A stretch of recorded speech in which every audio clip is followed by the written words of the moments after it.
अस्सलाम वालेकुम। कच्चे के इलाके में रॉकेट हमले में 11 पुलिस एहलकार शहीद। डाकुओं ने पंजाब सिंध सरहद के करीब माचका में गश्त से वापस आने वाली दो गाड़ियों पर हमला किया। कुछ पुलिस एहलकार लापता होने का खदशा है। हलाकतों की तादाद बढ़ने का इम्कान। वजीर आला पंजाब ने बदला लेने का अज़म किया। सिंध पुलिस को हाई अलर्ट पर रखा गया और मुकम्मल ताउन फराहम करने की हिदायत दी गई। ये डा न्यूज़ पेपर की एक हेडलाइन है और प्लस में 3 बुलेट पॉइंट्स भी हैं। इनमें जो भी डिफ़िकल्ट वर्ड्स थे मैंने उनको हाईलाइट किया है। तो आइए मैं आपको उनकी मीनिंग समझाऊं। 11 कॉप्स मर्टायर्ड इन कच्चा एरिया रॉकेट एम्बश। पहला वर्ड है कॉप्स। कॉप्स का मतलब है पुलिस एहलकार। मर्टायर्ड का मतलब है शहीद। एम्बश का मतलब है हमला। तो इस हेडलाइन का मतलब हुआ कच्चे के इलाके में रॉकेट हमले में 11 पुलिस एहलकार शहीद। पढ़ेंगे पहली बुलेट पॉइंट को। Dacoits fired on two vehicles returning from patrol in Machka near Punjab Sindh border.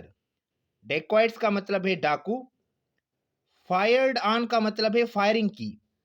Petrol का मतलब है गश्त। तो इस बुलेट पॉइंट का मतलब हुआ डाकुओं ने पंजाब सिंध सरहद के करीब मौचका में गश्त से वापस आने वाली दो गाड़ियों पर हमला किया। दूसरी बुलेट पॉइंट है Some policemen feared missing. Death toll में राइस। feared का मतलब है खदशा। मिसिंग का मतलब है लापता। डेथ टोल का मतलब है हलाकतों की तादाद। राइस का मतलब है बढ़ना, ज्यादा होना।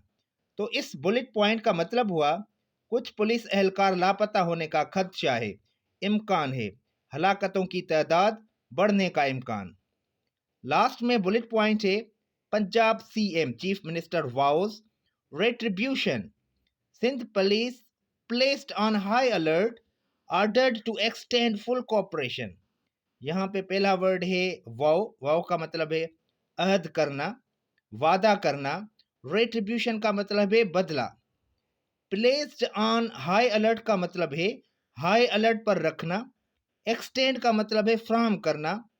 फुल कॉपरेशन का मतलब है मुकम्मल तावन।